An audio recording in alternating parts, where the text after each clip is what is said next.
New Yorkers pay probably the second highest automobile insurance rates in the country. And we've done programs where we've talked about how rampant fraud is and there's an industry built around the automobile insurance industry where people are defrauding the system of millions. People are getting killed in accidents.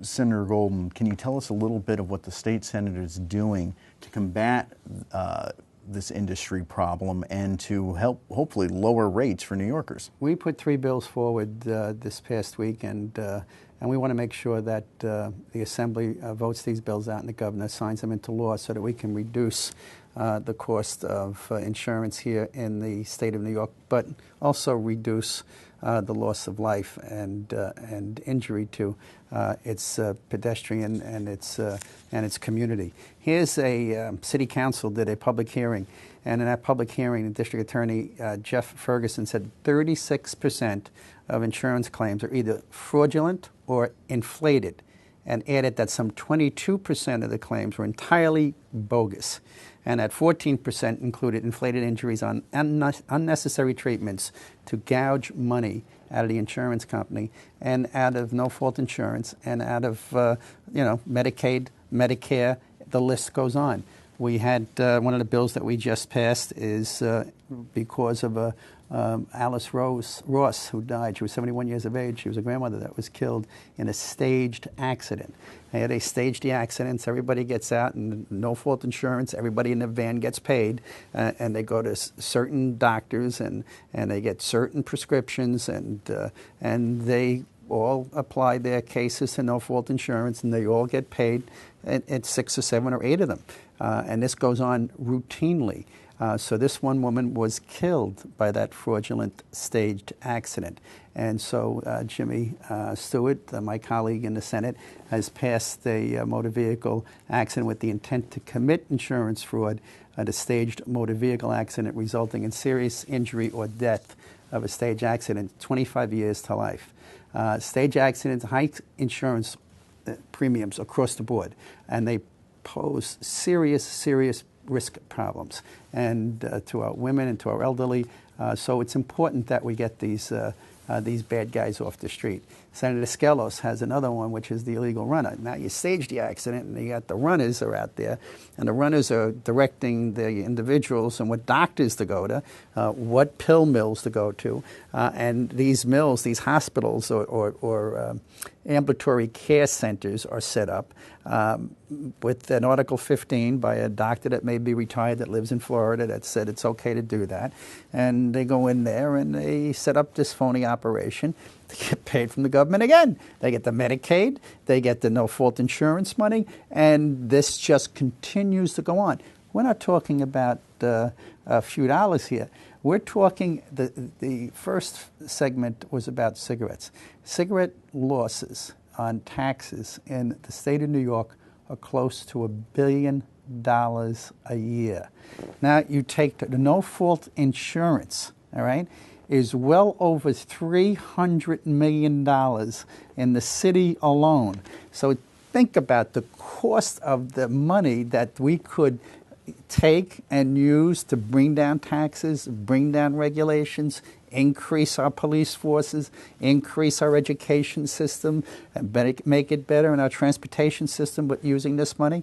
But we haven't been able to do it. So Senator Skelos makes it an illegal act for a runner who steers an accident victim towards crooked doctors who bill Medicaid for unnecessary treatments.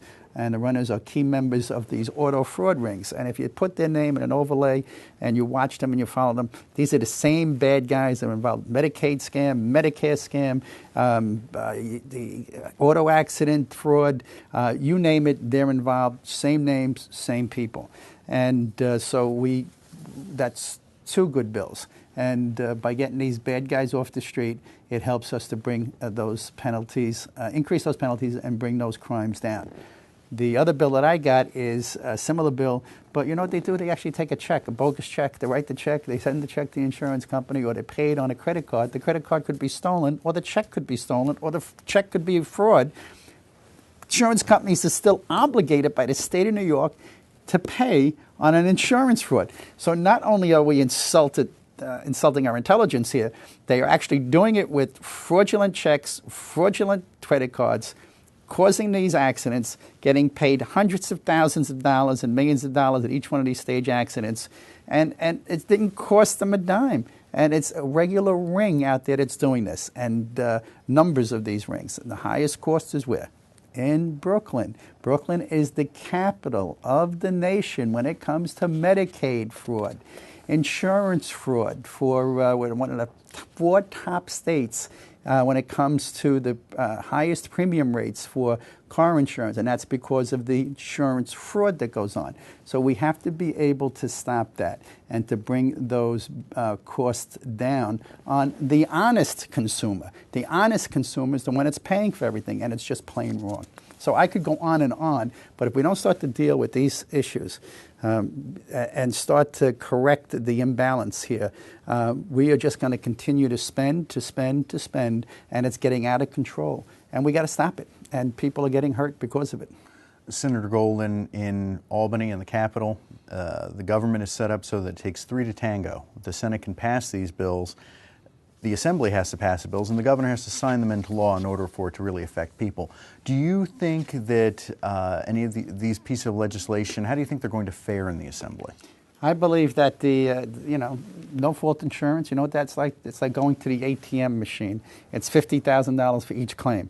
So that's what that person can get up to, $50,000 for each claim, no-fault insurance. 6 people on a van, that's $300,000, bingo, gone, sent to a fraudulent hospital to get this money. If we don't do it, it's a shame. More people will leave this state. It's harder to do business. We'll wind up losing an insurance company or 2 that won't sell policies here, which will drive up our costs even further. And if the cigarettes continue to do what they're doing, it is ridiculous to think that we're doing anything in stopping smoking if we know that the people are bringing in the cigarettes illegally and they're being charged full price for it. It is ludicrous. And the money's going to terrorism. That is appalling. And so we need to do something. And I'm hoping the Assembly and the governor do something about it this cycle. And I think they will. Well, Senator Golden, I'd like to have you back in the future. We can discuss this issue and see how it's making it through the legislative process. I want to thank you very much. Thank you very much, John. We'll see you soon.